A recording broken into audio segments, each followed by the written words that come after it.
Speakers, I'm going to pin you and if there's too many, then I might have to switch you in and out because it only lets me pin so many people at once.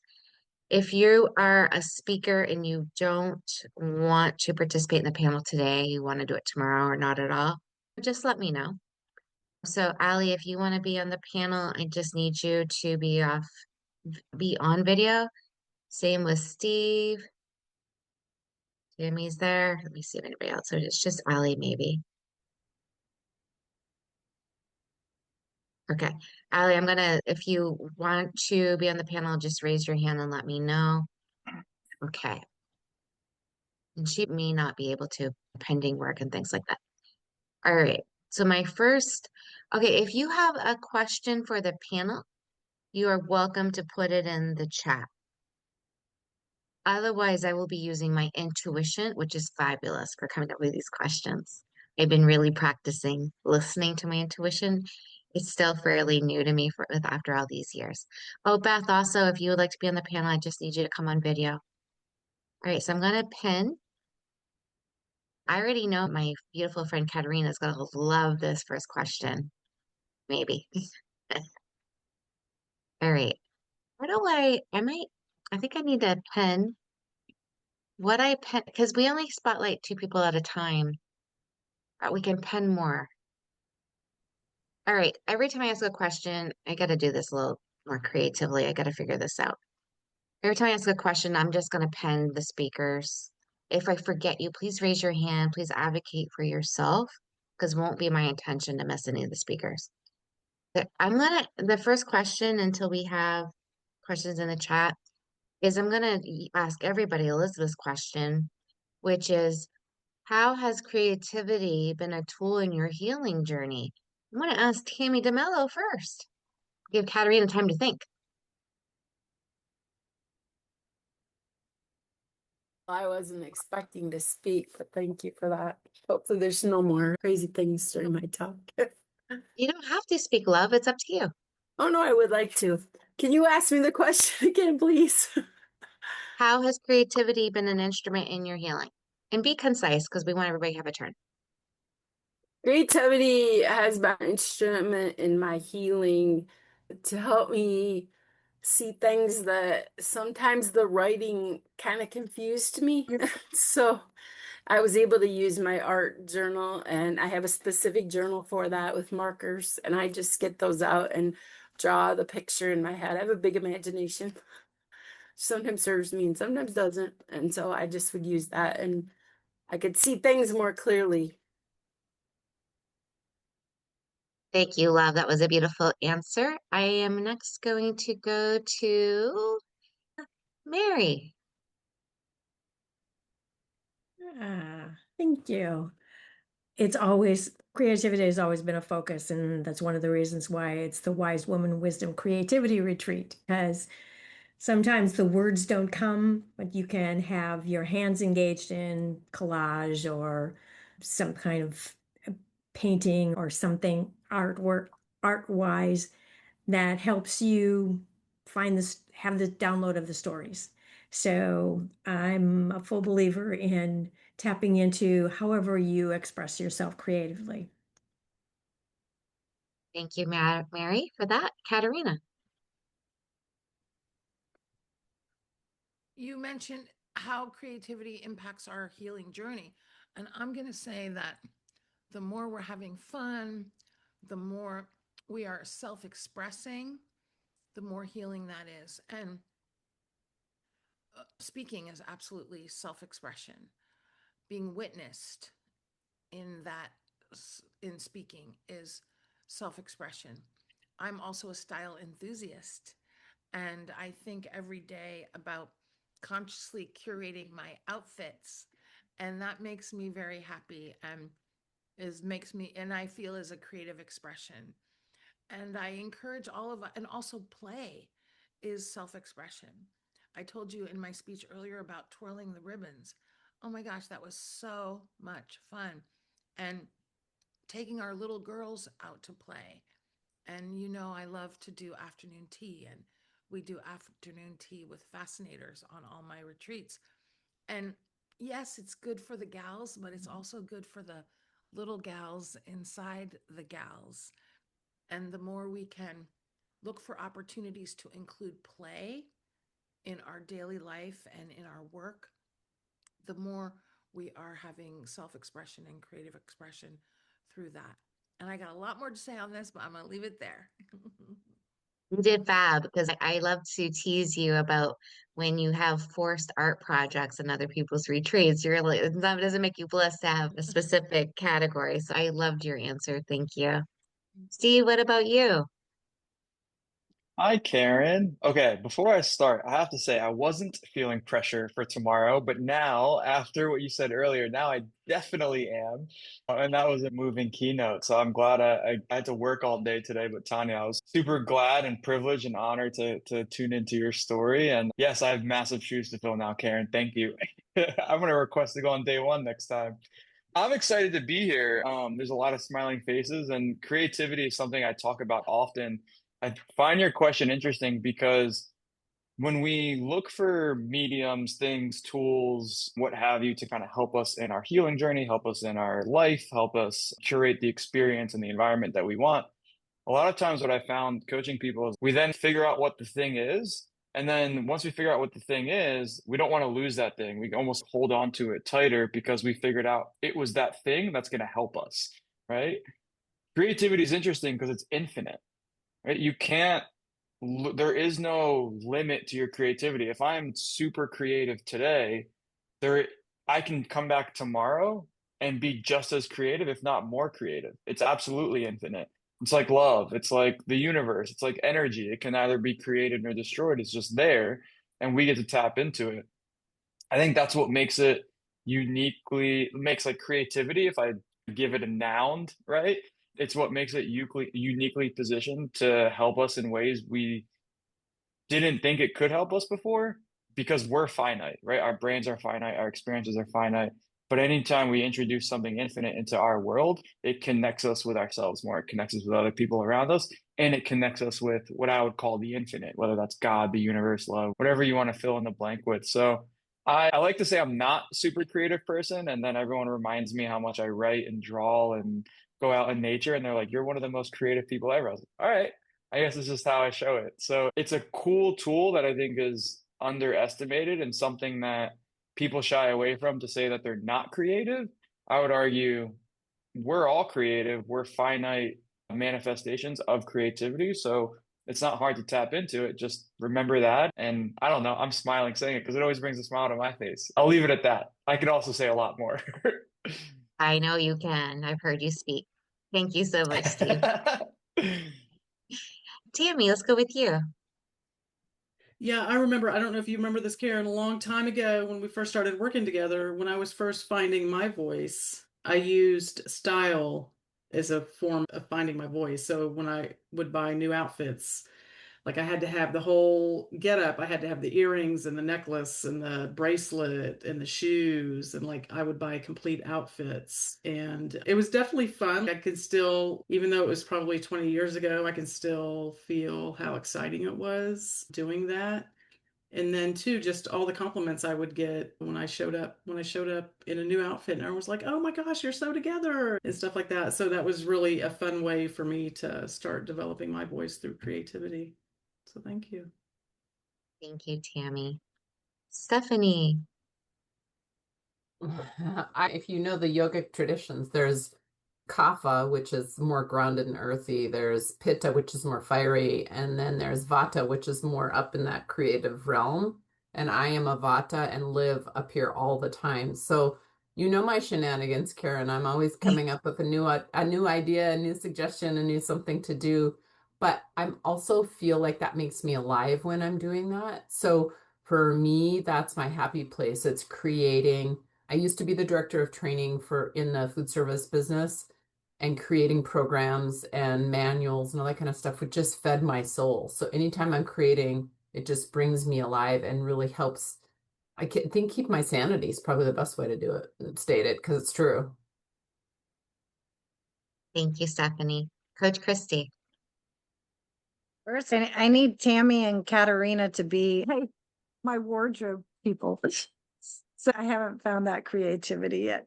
I like to be creative, being certified in food as medicine with food. And I feel like when I teach, everyone still is, but what do I eat?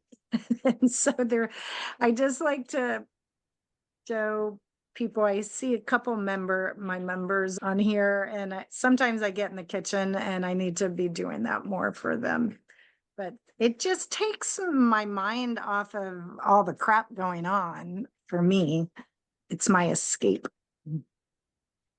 Yeah, and as someone who has been coached by you and has come to your retreat, you are super creative in the kitchen, and it's so fun to watch you there. And I don't even really like being in the kitchen. So you really inspired me with that. So thank you. Thank you. Tanya, we started with you. You had answered it when you were speaking. So I'm going to start you on a different question now, unless you have something you want to say more about creativity. You feel No, complete with we're it? good. Yes. Okay. So I know I'm putting you on the spot a little bit. So if you need a second to think about the answer, it's okay. You mentioned in your talk that in the darkest times of trauma, when we're in the season where we're hurting physically, mentally, spiritually, it's sometimes hard to get out of bed. Speakers that are long-winded, please be concise so everybody can go.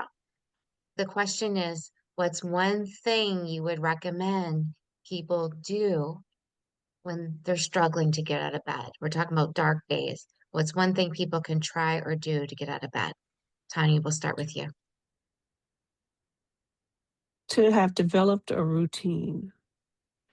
When you have a routine, you get up and you can function in that routine.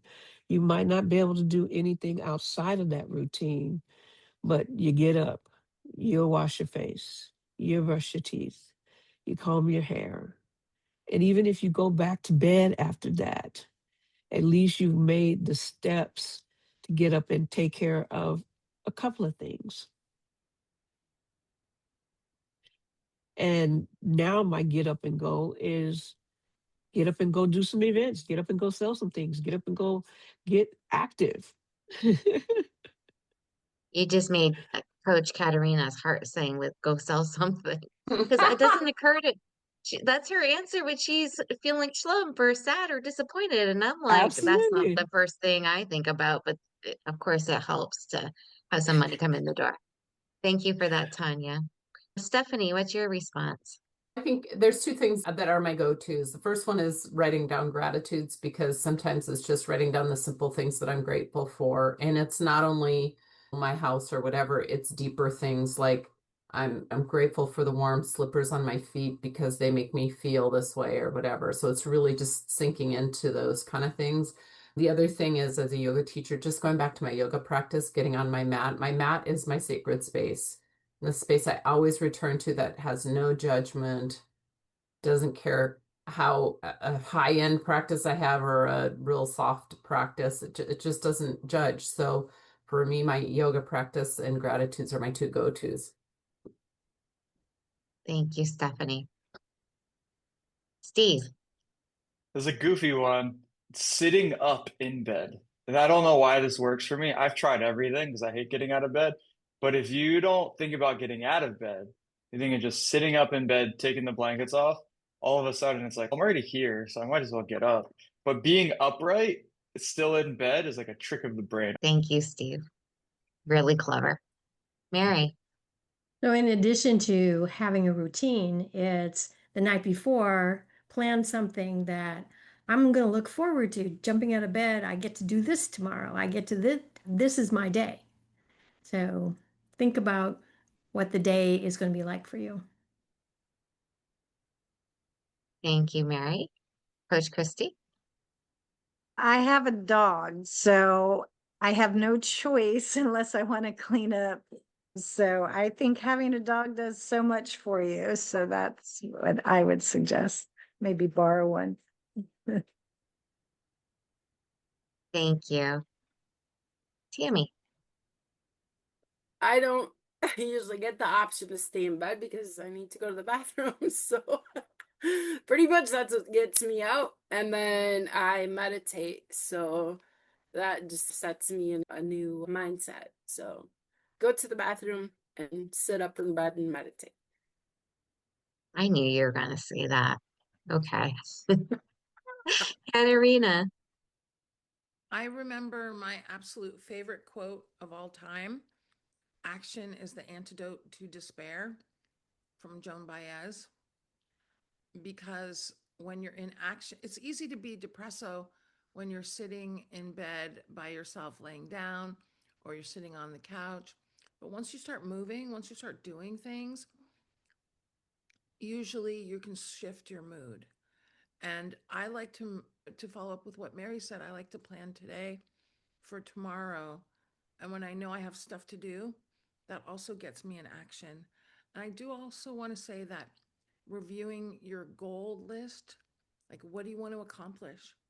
And telling yourself, okay, tomorrow I am going to get in action on this and this. And that helps you get out of bed.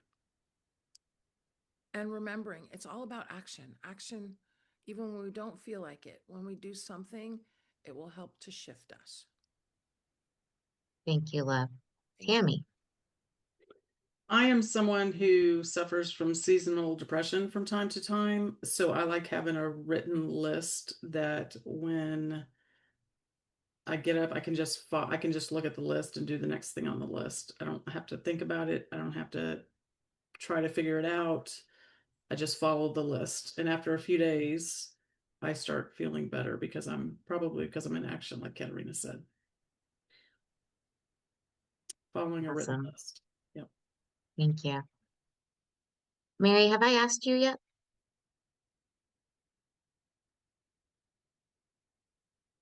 I did? Yeah. Okay.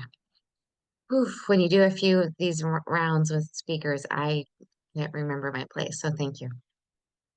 All right, we're going to ask a question from Lena. Lena has just started working on her trauma in January, so she's new to the healing journey. Some of us have been doing this for a minute. What was the first tools you recommend when you first started working on your healing? So Tammy, let's start with you, then Mary will go to you. This is a big one, and this is only coming out more recently, but I know Karen's going to talk about this later this year, developing a sense of safety. Because once you have developed a sense of safety internally, then you can handle the big things that the trauma is going to bring up. Thank you. So it's so important. Mary. Continuing and going deeper into the journaling process, I knew that writing made a big difference when I was a child, figuring out who I was and going through what's going on when I was betrayed by my body, having breast cancer the first time, the second time, and the things that came in between. It was knowing that I could have that conversation on the page and get to know myself and figure out what I wanted to do next. Thank you, Mary. Katerina. My friend, can you reiterate the question? I got a little distracted there for a minute. Sure. We have a member that's new to healing, the healing journey. She's been working on it since January. I heard All that. the tools available, where do you recommend someone get started when they're kind of new to the healing? So let's be very clear. Women thrive and heal in community. That's what we're doing here today. That's what all of us, I'm looking at Stephanie and Tanya and Tammy and Karen, you guys are on my screen right now. We all have community, and community will uplift your life.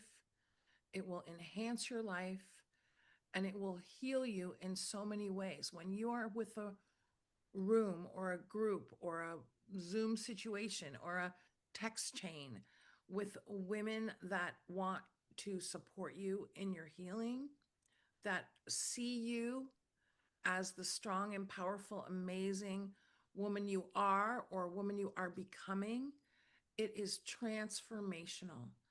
It is, and I'm going to say, and I want to encourage you all to make it standard operating procedure in your life, and not just one, 2 or 3 that you feel more uplifted than when you leave, than when you showed up. And you create real relationships with amazing women that are on a journey like you.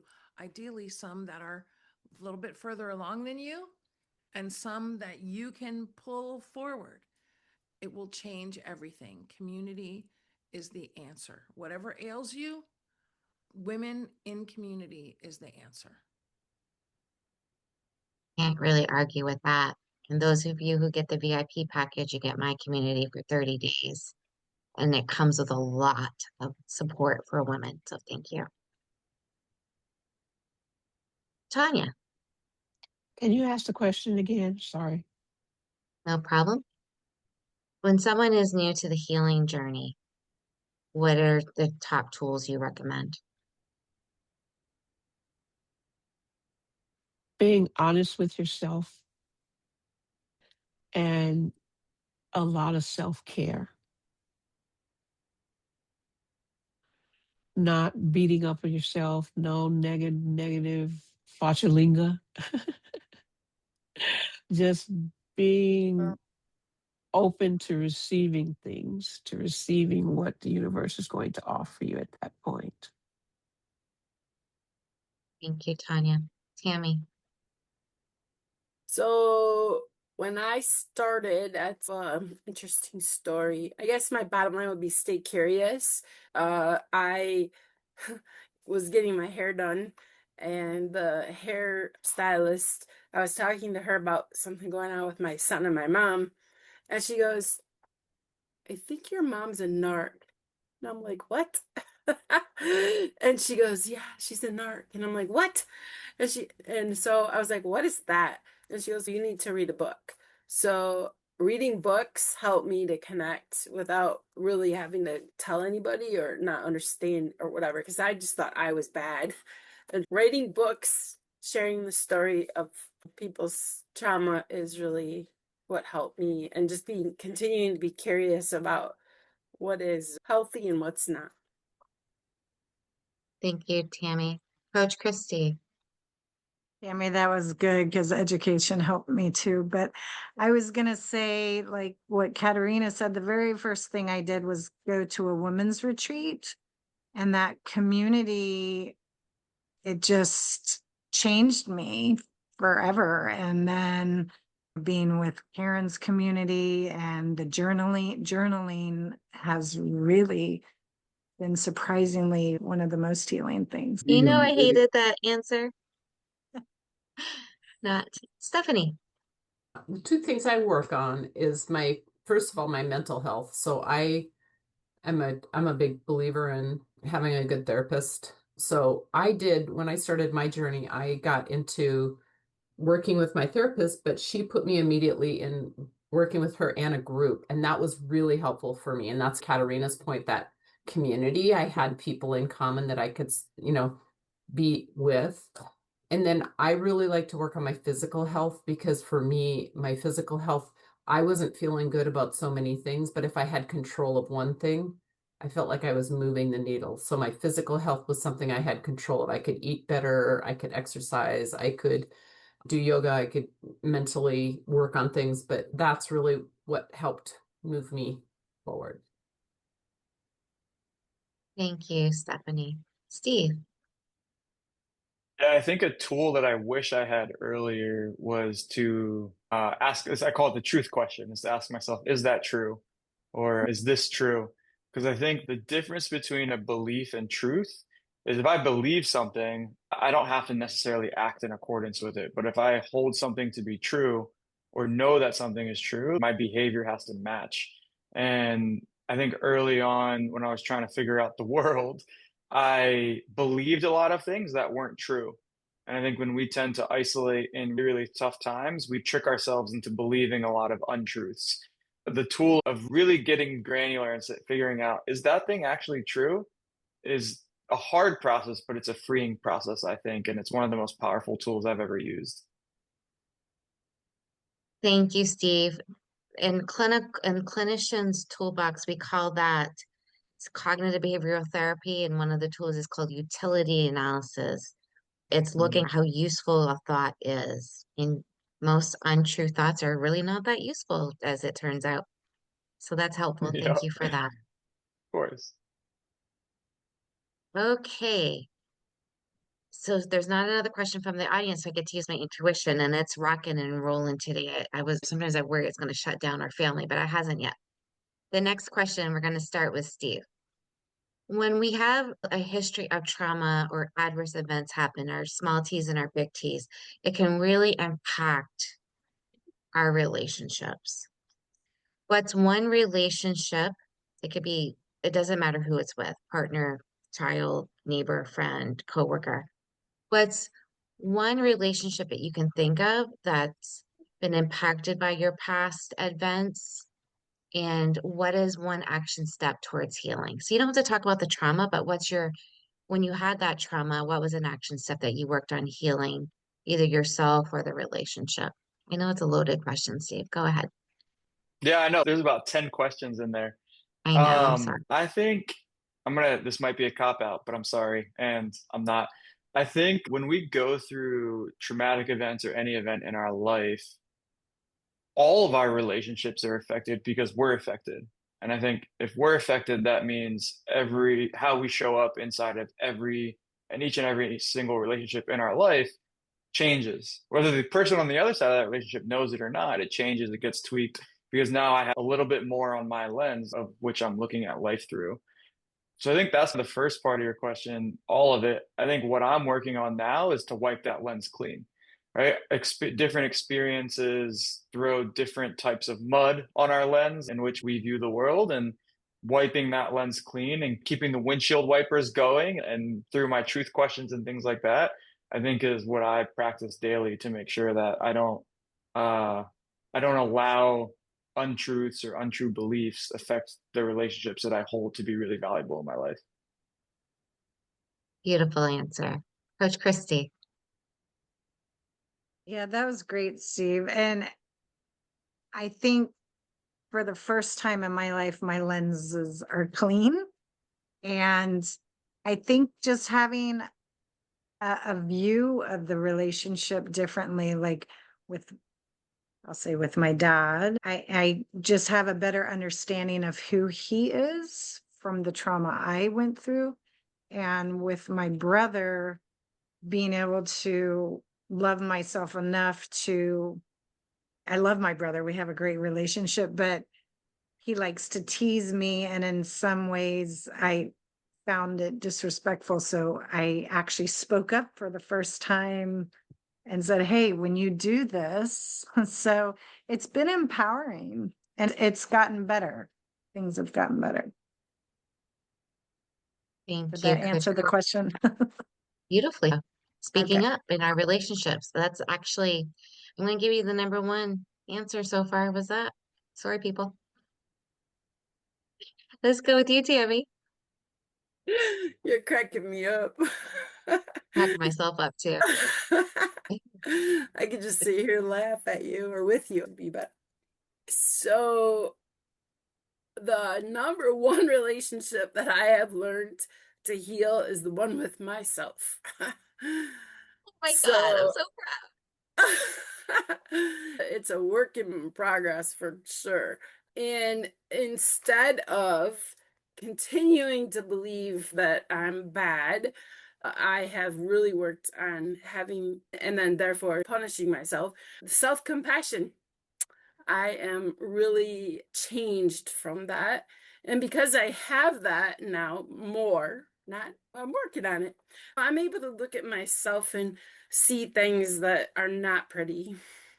And so this has really brought me a new lightness. I feel less pressure to carry like the weight. I feel weight like lighter weight when I'm more compassionate to myself. That was beautiful, Tammy. Thanks. Tanya? I think that the relationship that I heal has come from acceptance, accepting that I can't change the person, just my reaction to the person. And what I allow to touch me emotionally and physically, I feel more control of myself. And I'm definitely more compassionate with myself. But with my parents, there's certain things that are just at their age, just not going to change. And either I can beat my head against the wall and keep trying, or I can say, yeah, Dad, the earth is square. And that's just, I understand. When you can't beat them, join them in the Yes, delusion. exactly. Yeah, exactly. Exactly. Thank you, Tanya. Stephanie. I'm a big believer in having conversations. So I'm trained in crucial conversations. So bringing people together and having the pool of shared learning and really working on getting information into the pool of shared learning for me is really helpful to heal relationships so that we're not staying in opposite ends, that we're really coming together and figuring out how to step into that pool together. Thank you, Stephanie. Let's go with Tammy. For me, it is, I will agree with the other Tammy, it's healing the relationship with yourself. And sometimes you have to put yourself first and you have to let go of what you think the ideal relationship is because it's just not possible with everyone. Goes back to we can't control other people because man, I'd have some awesome relationships if I could control people. They'd be they would be right ship shape for me. Mary. Absolutely. Yay, yay. Yeah, for the third time. It's healing myself first. I have to choose myself and what's going to put me on the healing path. And some relationships, it's like they're not accepting that version of me. And I can't control what they decide is acceptable. I can only know what is makes me in alignment and whole. Beautiful. Katerina. You muted, love. Sorry, my friend. We can heal a lot of ourselves in relationships with the right people who are loving and kind. And we bring our past with us wherever we go, right? It's there. And to start to become aware of when it's the past and not the present. I'll say very quickly, one day I was on a date and my date said he needed to refresh his drink because he didn't like it. And he got up to go talk to the bartender. And I had this visceral reaction of fear and anxiety. And that was from when I was married. If my husband wasn't happy, he would go scream at the bartender. And I noticed it and I caught it and I put attention on that's the past. That's the past. And I did some self coaching with myself and I talked to my lovely date at the time about it and felt very healed. So I think part of what's very important is for us to notice when it's our past that is now present in our relationships and to get support through it, to talk through it, to love ourselves through it, not make ourselves wrong because we got triggered or we had a reaction. That's what happens. And the more we can be loving and kind to ourselves, the more we can heal ourselves. That was beautiful, Katerina. Thank you. Did I miss any speakers with that question? If so, please raise your hand. Yeah. I'm going to move on to my next question. I'm going to queue up some people so they can feel like they get prepared here. Dun, dun, dun, dun. As some of my company Heal, Thrive, Dream, I might do Christy. Here, we'll see. Stop putting me on the spotlight with answers. It's easier to ask questions. We want to push buttons too, Karen. So this is my question, and I could answer it all day, every day, and I'm happy to do it. Maybe I'll do it at the end. I feel strongly, both personally and clinically the survivors work on their dream life.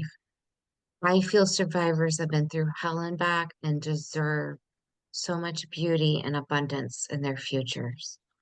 What are you doing to work on your dream? Christy.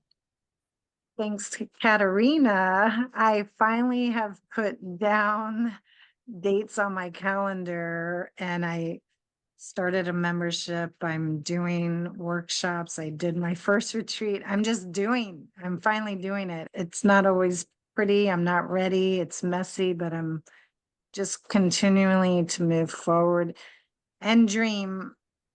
I dream all the time. Yeah. Dream of going on another retreat with you. Awesome. We have an unlimited supply of retreats to offer you. And Katerina has amp up out of Seattle to Alaska to mastermind with a bunch of us. You will get lots of creative ideas to dream about. Kimmy. I too am gonna throw out the name Katerina. She's a She superstar. she is forcing me, no, not really, into saying that I am a speaker. So I'm going to use this opportunity to do that because I've joined her sales bliss class, and apparently part of sales is speaking. My dream is to not hide who I am. And so I can do good things. I love what I do for my work, and I just, not a lot of people know. So my dream is to be more, I don't even know how to speak about it. Be more visible. And I do have 31 people on my prospect list, thanks to Stephanie to do that. So thank you. That was awesome. Since I'm her business partner, I'm super excited about that. I gotta say. Steve. It's awesome. Congratulations, both of you guys. Right now, what I'm doing is I have a lot of dreams. Like I said, creativity is infinite. Right now, I've had one dream that is finally feeling like it's coming to fruition, and I think it's only coming to fruition because I've detached from any specific outcome. So my mentor, his coaching company, platform, business, brand, whatever you want to call it, is becoming mine, which is an honor, but also super, super, super intimidating. And I've had a lot of attachments to what that could and should look like 6 months from now, 12 months from now, 18 months from now. And in releasing those attachments, it's making that action that we were just chatting about a little bit easier to take action because I don't know. I don't know what's going to happen, but trusting in the future, looking at history as a precursor to what the future might look like and not assuming it will look like any specific thing is exciting. Thank you, Steve. Tanya. My dream is to stay in massive action. I want to continue to do for as long as I can do. I want to continue to grow and go to retreats and host my own retreat next year. And my dreams are just beginning. I get to start all over again, and I'm so happy about that. Girl. Yeah. Amen to that. Mary. I'm living my dream. I have planted the seeds of nurturing women's voices to be heard, being a catalyst for them to get up and speak and share their writing, and created the Wise Woman Wisdom Creativity Retreat. I've hosted it here in California, and I have visions of doing it all over the world, and just being able to have the impact so that women know that their stories matter and there's somebody else that needs to hear it. Thank you, Mary. Stephanie.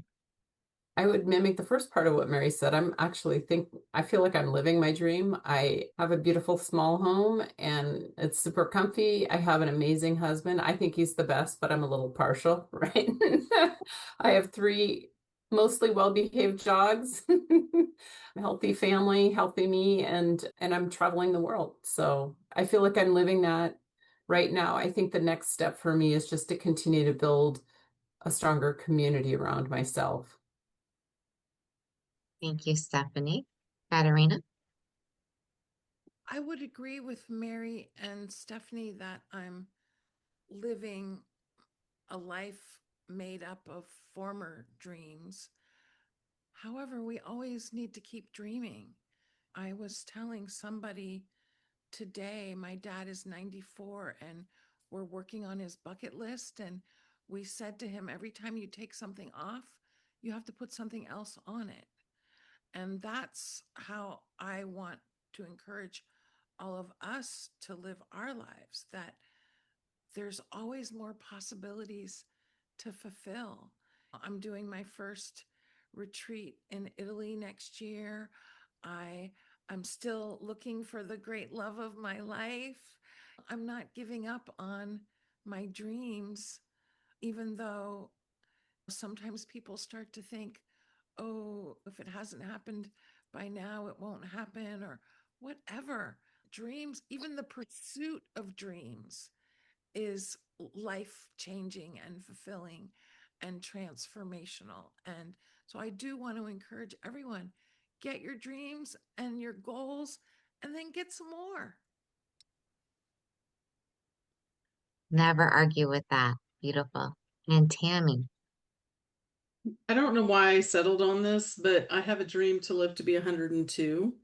I don't know why I settled on that number. I do know it has something to do with a lot of my trauma happened in childhood, and then I had some really rough places as working an adult supporting myself.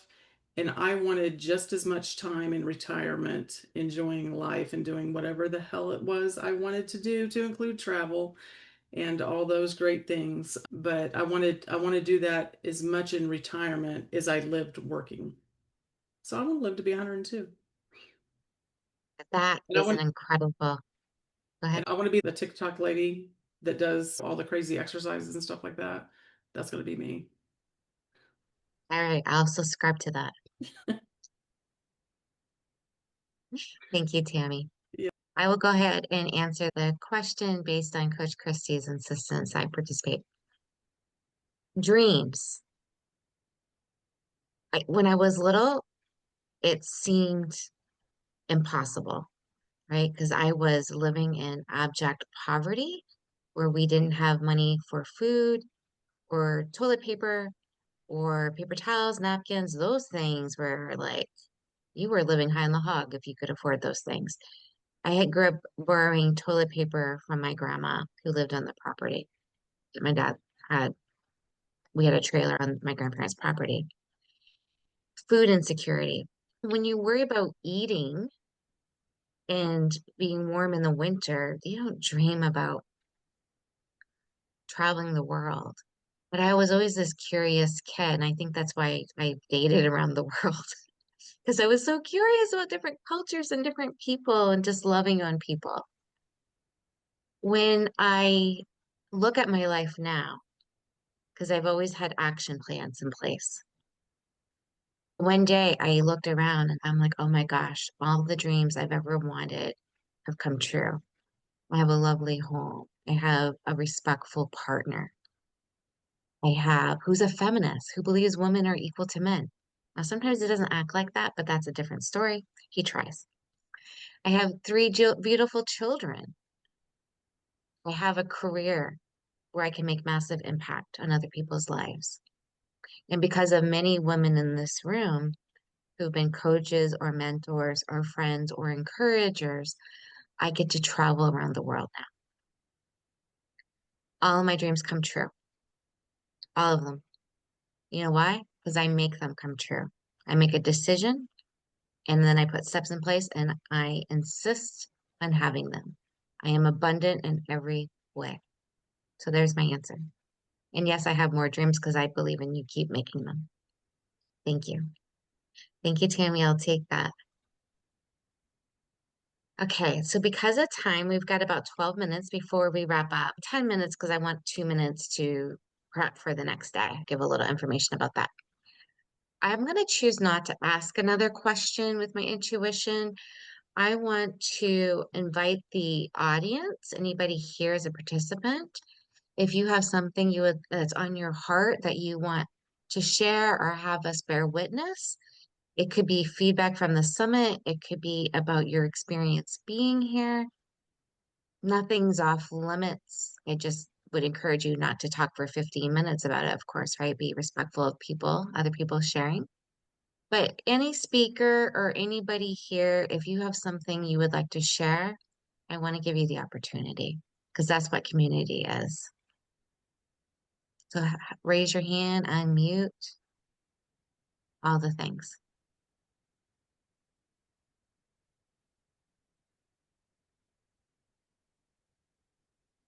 Yeah, every summit is different. Some people are super shy on summits and other people are really active. Becky, can I call on you? I know you wanted to speak because you came on screen. I was just trying to think of what I was going to say. I just signed up a day or two ago, and because I was debating whether I would really want to spend 2 days. And part of the time I was doing other things, but I was listening. And, anyways, I've just gotten so much out of it. I'm so grateful to everyone that's had a part in today's program. It's really been awesome. So, thank you all. I adore you, Becky, and I'm really happy that you're here. Jesse.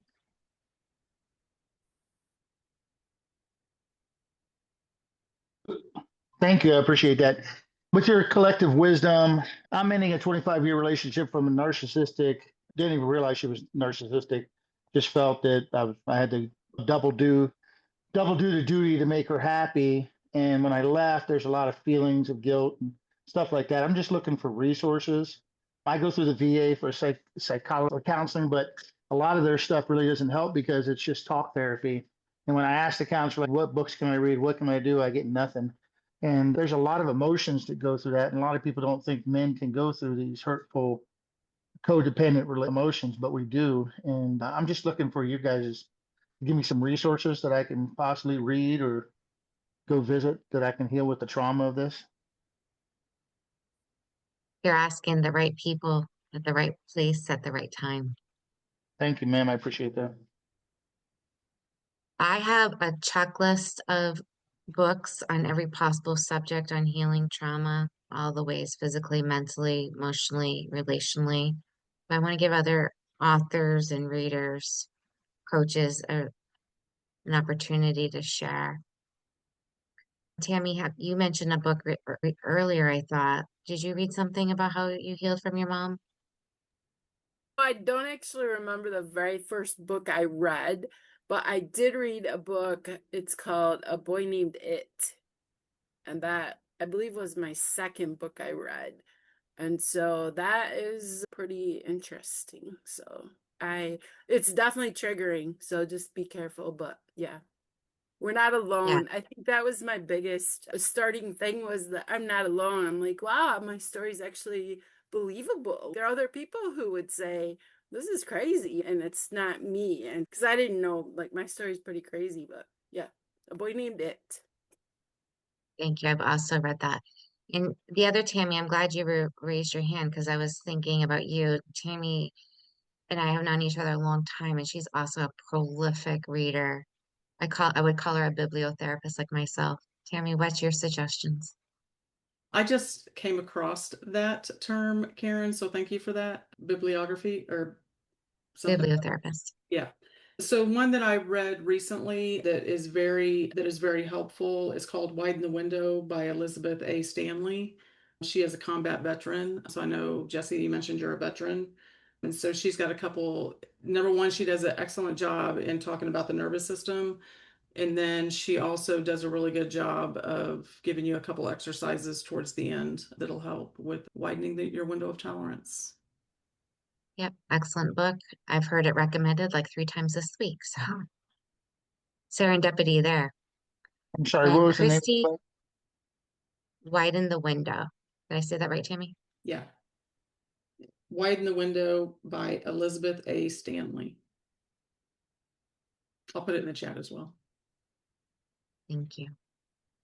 And Coach Christie might have some experience being married to a narcissist. I'm not sure. What would you like to say about Yeah, that? a little bit.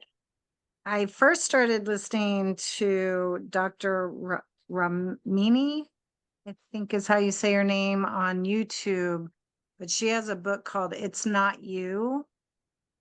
And that was really helpful. $25. Hang on with Coach Christie. Okay, go ahead.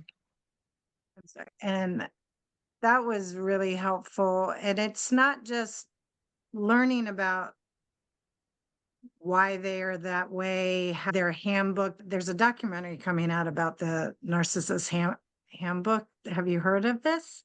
I can't, because they all do the same thing, but then she goes further on healing yourself. So I really like her. It's Not You.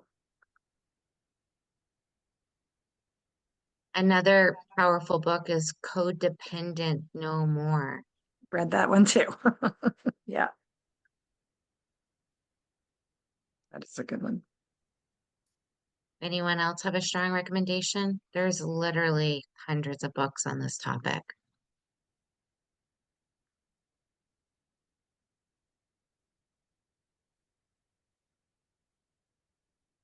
I recommend before you start dating again, Jesse, I know you're not asking me for this advice, but I'm going to gift it to you anyway. I recommend before you start dating again that you really look at studying what green flags, yellow flags, and red flags are in relationships. And pardon the title of this book because it's not very kind, but it really helped me. It's called The Idiot's Guide to Healthy Relationships. Because after a couple failed marriages and dating a bunch of bozos, I needed to get the Idiot's Guide to empower myself to stop my patterning, right? To teach myself I can have a quality partner that's going to treat me with respect. Okay? So the tip there is yellow flags, green flags, and red flags. What is a hell no for you at this point? What's a maybe? And what's a green flag and what you really need and want in your relationships? I hope we helped you out with some ideas.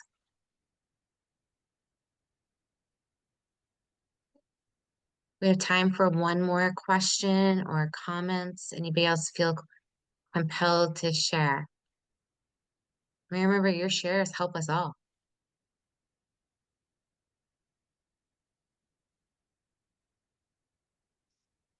I'm just going to try my luck.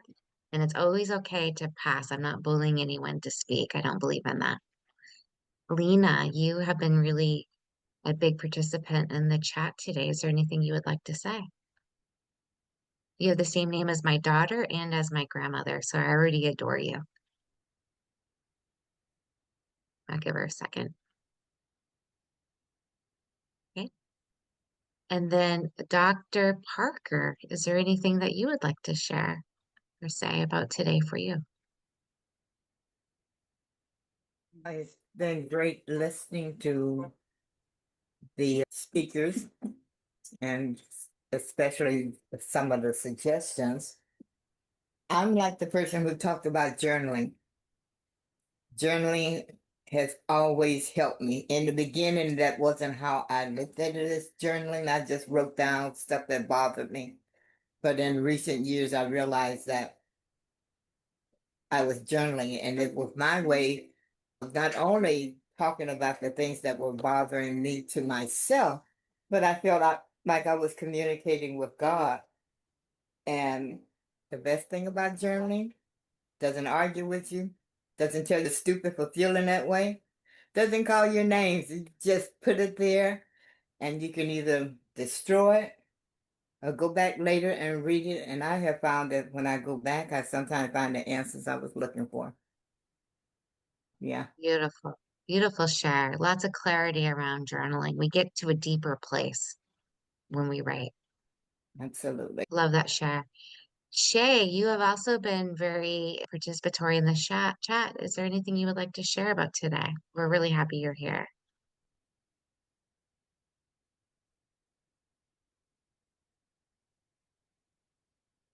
She might have stepped away. Okay. I am going to go ahead and close this out. If you could kindly just give me one more minute of your time. I'm not going to be long-winded.